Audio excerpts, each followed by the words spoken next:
Olá, meu amigo, tudo bem? Mais uma vez, muito obrigado por assistir nosso programa Uma Palavra Clara. Sou o Pastor Wesley da Igreja Batista Nordeste. Muito bom ter você comigo este dia. Estamos falando por que nosso mundo é tão mau.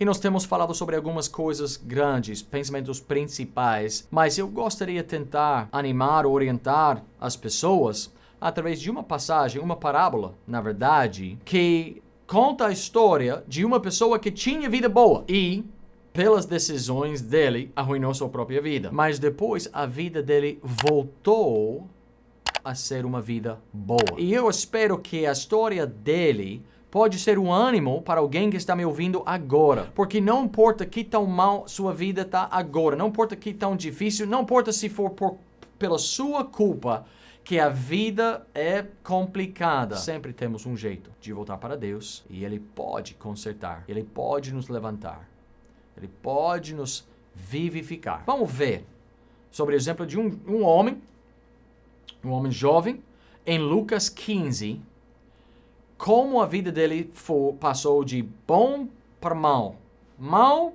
para pior, e daí foi restaurada ao final. Porque a realidade do nosso mundo é que o mundo é um lugar mau. Está cheio de pessoas que não amam a verdade, que não amam o outro. Está cheio de pessoas que só usam outras pessoas para benefício próprio. Está cheio de violência, doença, corrupção. A vida é difícil. Mas isso não significa que a sua vida tem que ser uma vida miserável. Uma vida sem possibilidades. Uma vida sem promessa. Vamos ler. Lucas 15. Versículo 11 disse, um certo homem tinha 2 filhos, e o mais moço deles disse ao pai, pai, dá-me a parte dos bens que me pertence. E ele repartiu por eles a fazenda. E poucos dias depois, o filho mais novo, ajuntando tudo, partiu para uma terra longínqua, e ali desperdiçou os seus bens vivendo dissolutamente. E havendo ele gastado tudo, houve naquela terra uma grande fome. E começou a padecer necessidades. E chegou-se a um dos cidadãos daquela terra, o qual o mandou para os seus campos a apacentar porcos. E desejava encher o seu estômago com as bolotas que os porcos comiam. E ninguém lhe dava nada. E tornando em si, disse, quantos empregados de meu pai têm abundância de pão, e eu aqui pereço de fome? Levantar-me-ei e irei ter com meu pai, e dir-lhe-ei, pai, pequei contra o céu e perante ti, já não sou digno de ser chamado teu filho, faze-me como um dos teus empregados. E levantando-se foi para o seu pai. E quando ainda estava longe, viu o seu pai e se moveu de íntima compaixão. E correndo, lançou-se-lhe ao pescoço e o beijou. Uma história breve aqui. Esse moço aqui, esse jovem, ele tinha uma vida boa. Ele tinha um pai que o amava. Ele tinha uma família que o amava. Ele tinha uma vida tranquila. Aparentemente, o pai era um homem de bens, um homem de muitos recursos. Ele tinha uma fazenda grande, aparentemente. Tinha vários servos, empregados. A vida desse jovem era uma vida abençoada. Mas ele foi incomodada por uma coisa. Pode ser as regras do pai, pode ser a falta daquele sentido ou sentimento de liberdade, mas ele pediu, eu não quero esperar até o tempo certo para receber o que será o meu. Eu não quero esperar, eu não quero amadurecer, eu quero, enquanto eu posso me divertir, enquanto eu posso aproveitar de tudo que este mundo oferece, eu quero os recursos para que eu possa fazer conforme os meus gostos. Porque o mundo desse filho pródigo, conhecemos ele assim, o filho pródigo, porque o mundo dele foi tão mau. A vida dele muito difícil, eventualmente chegamos a esse ponto quando a vida dele foi muito difícil. E a vida dele foi difícil pelas escolhas dele, essa palavra aqui, pela rebelião. E muitos de nós, foi a nossa rebelião a nossa rebeldia que nos trouxe a um lugar de miséria em nossas vidas. Meu amigo, você, tanto eu, às vezes nós não temos nenhuma outra desculpa, não temos nenhuma excusa porque nós estamos na situação do qual estamos.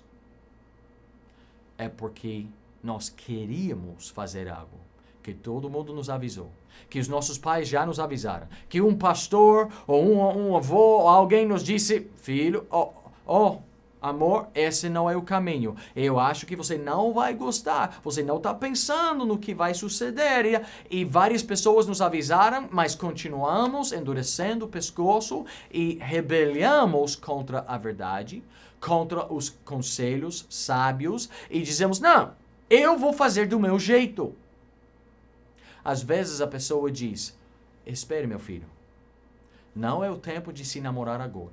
Não, olha, espera, confia, ora, peça a Deus pela mulher, pela moça que Ele vai te dar. E dizemos, não, eu quero experimentar tudo que este mundo me oferece agora. Eu quero namorar agora. Eu quero ter relações íntimas agora. Eu quero sentir aquela afeição agora. Eu não me importo com quem. Não, eu não vou fazer isso, aquilo, outro. Eu vou fazer do meu jeito agora. Eu não vou ter paciência. Eu não vou confiar em Deus. Eu vou demandar agora o que eu acho que eu mereço. E eu quero neste momento porque eu tenho um plano, o plano meu, de como eu vou utilizar essas coisas para eu ficar feliz do jeito que eu acho que seria melhor. Vemos algumas coisas nessa história que existe no nosso tempo ainda. Essa rebeldia que invade os corações e as mentes de muitas pessoas, especialmente na nossa juventude. Mas vemos, primeiramente, a perda de coisas importantes na vida. Esse jovem aqui, ele ia receber a herança. Ele ia receber a parte da fazenda que pertencia a ele. Mas ia ser depois quando ele tinha sabedoria, discernimento, entendimento.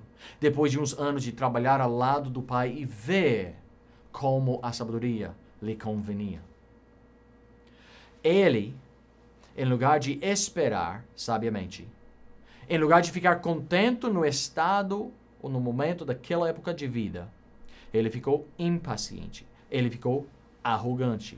Ele demandava porque ele pensava que merecia. E aquela soberba roubou ele de coisas importantes.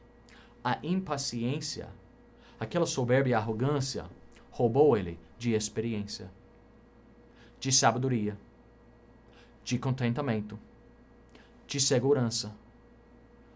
Muitas vezes nós pensamos no sentimento. Se eu tomar essa decisão e faço X, como vou sentir? Mas qual é o preço que você tem que pagar para aquele sentimento? Qual é o preço daquela emoção que você quer sentir? Aquele sorriso que você vê na cara de todo mundo que anda lá fora, vivendo e aproveitando do pecado. Aquele sorriso não é de graça. Quanto custa? E quando esse jovem escolheu, não, eu vou fazer do meu jeito, eu sei melhor do que meu pai, ele perdeu muitas coisas necessárias na vida para ter uma vida feliz. A segunda coisa que vemos foram as pessoas ao redor. Quando ele estava na casa do pai, era o pai, o irmão, os empregados, pessoas que o amavam e o cuidavam, que poderia orientar e ensinar a ele. Mas saindo, com muito dinheiro, depois de pouco tempo, ele queria sair. Ele queria ver o que o mundo ia dar para ele. Ele ia conquistar os sonhos. Mas disse que ele desperdiçou seus bens porque viveu dissolutamente. E sabe, vocês sabem isso. Vocês que andaram no mundo por um tempo, vocês sabem. Ninguém gosta de cometer pecado, ninguém gosta de vício, ninguém gosta de viver dissolutamente sozinho. Queremos estar com os amigos. Queremos desfrutar com nossos companheiros. Queremos, se eu vou beber, se eu vou usar, se eu vou assistir, se eu vou fazer X, eu quero umas mulheres ao meu lado.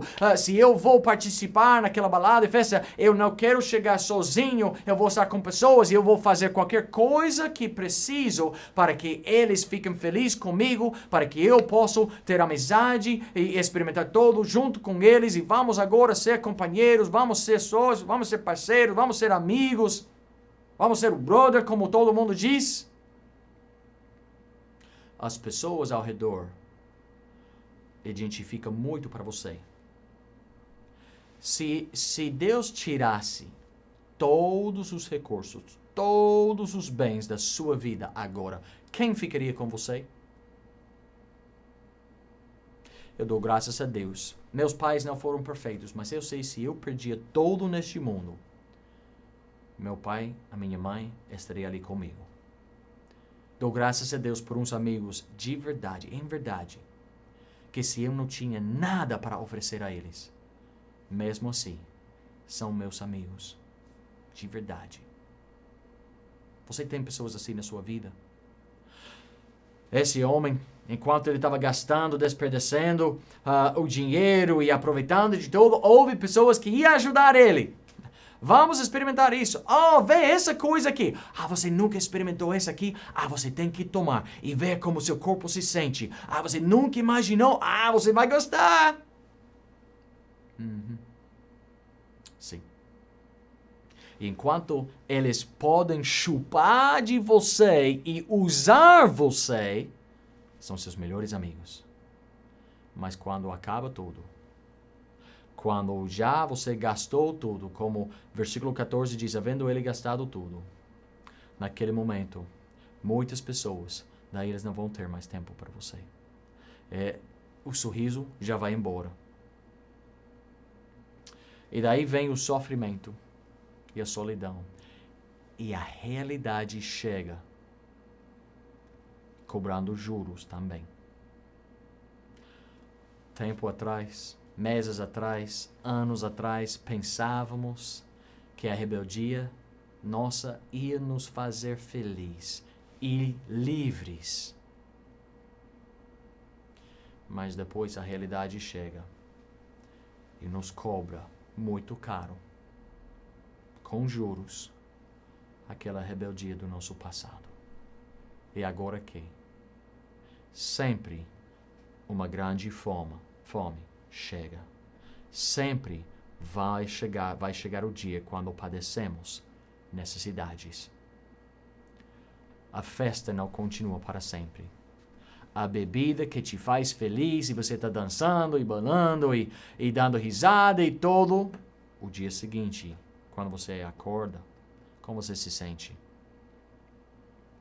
E depois vemos esse homem aqui agora pensando e ele querendo, ninguém lhe dava nada. Versículo 16 falava. Coisa incrível. Quem deu tudo para ele? Quando ele foi lá fora no mundo, quando ele se rebelou contra Deus, contra o Pai, contra a verdade, quando ele se rebelava contra tudo que ele sabia que era verdade. Agora, estando lá fora, ninguém dava nada para ele. Mas lá na casa do Pai, ele tinha um Pai que sempre dava a ele, que sempre sustentava ele, que sempre abraçava e amava ele, que ia ensinar ele, que ia no dia certo, no tempo certo, ia entregar na mão dele tudo que pertencia a ele. Ele tinha um Pai. E quando ele fugiu da casa do Pai, saiu da casa do Pai, ele encontrou um mundo que nunca lhe ia dar nada. Essa é a realidade para nós também. Mas depois, aí vemos o pensamento sobre a situação, sobre a realidade dele. Agora não era mais festa. Todos os amigos foram embora.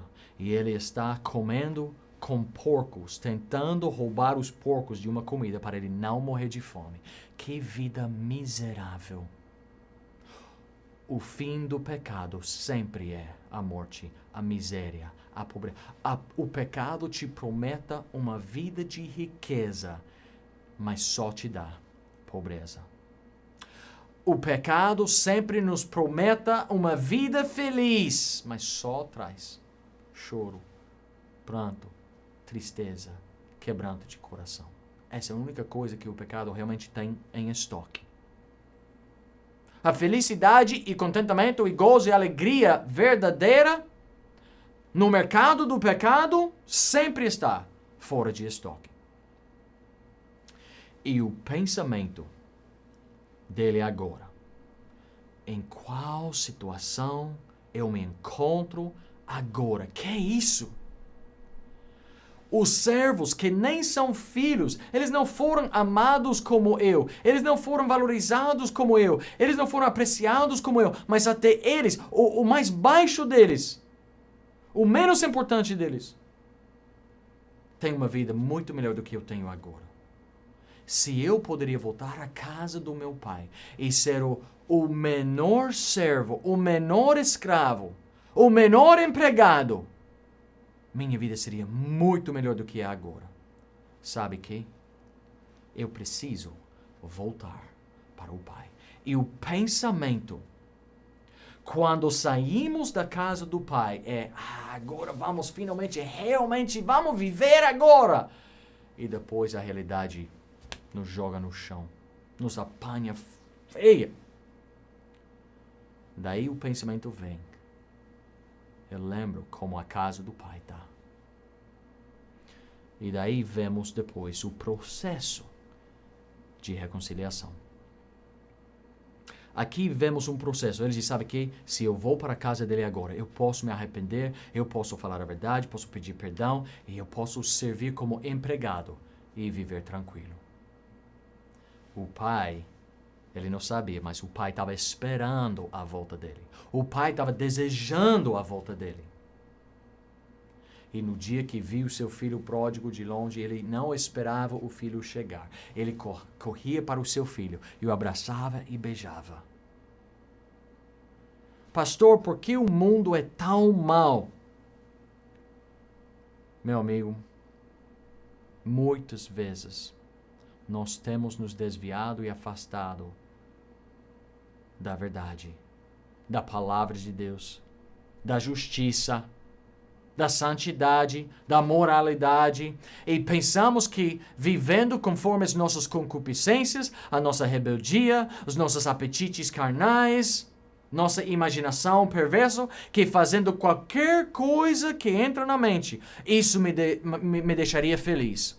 E arruinamos as nossas vidas. Vivamos dissolutamente, gastamos e desperdiciamos todo e depois ficamos com nada. Meu amigo, se você está disposto, você pode correr para a casa do Pai. O Deus do céu, Ele está esperando com braços abertos. Jesus contou essa parábola porque Ele queria chamar pecadores ao arrependimento. Ele queria ensinar a Israel que eles não foram tão santos, eles não eram perfeitos, eles precisavam voltar para a casa do Pai. E o Pai ia receber, o Pai Ele ia acolher eles, Ele ia restaurar a eles. E meu amigo, se sua vida agora é um desastre por causa das suas decisões, você pode voltar agora. Se arrependido dos seus pecados, da sua soberba, da tua própria sabedoria, da sua autossuficiência, de todos os vícios e todo, você pode se arrepender e correr para o Pai. E confessando a Ele, Ele vai te perdoar. E Ele te aceitaria como filho. E Ele vai cuidar de você novamente como filho, como Ele queria desde o início. Quando o ser humano saiu da verdade, saiu da luz, saiu do caminho reto, Deus quer nos restaurar. Mas enquanto você diz: não, eu preciso viver do meu jeito, eu vou viver conforme os meus gostos, eu tenho os meus direitos. Enquanto vivamos assim, sofreremos como o filho pródigo. Se reconhecemos nossa fraqueza e nosso erro e arrependemos, dizemos: é melhor na casa do Pai. Uma vida na luz de Deus, na presença de Deus, é 1000 vezes melhor de qualquer sonho que você poderia realizar no seu próprio poder. Corre para o Pai. Não continua numa vida miserável. Não continua se machucando a si mesmo. Não continua vivendo dissolutamente. Quer uma verdadeira alegria e felicidade? Quer verdadeiro gozo e contentamento no teu coração? Venha a Deus. Ele te perdoará e salvará. Se tiver pergunta sobre como você pode obter perdão, salvação, purificação. Se você tiver pergunta, pastor, mas como é que eu posso arrepender do meu pecado e correr para Deus? Como, pastor? Entre em contato conosco, por favor. Seria nosso prazer te mostrar da palavra de Deus, as promessas, as garantias da Bíblia, que Deus é fiel de nos perdoar e purificar. Venha para o Pai, por favor. Deus te abençoe. Até a próxima.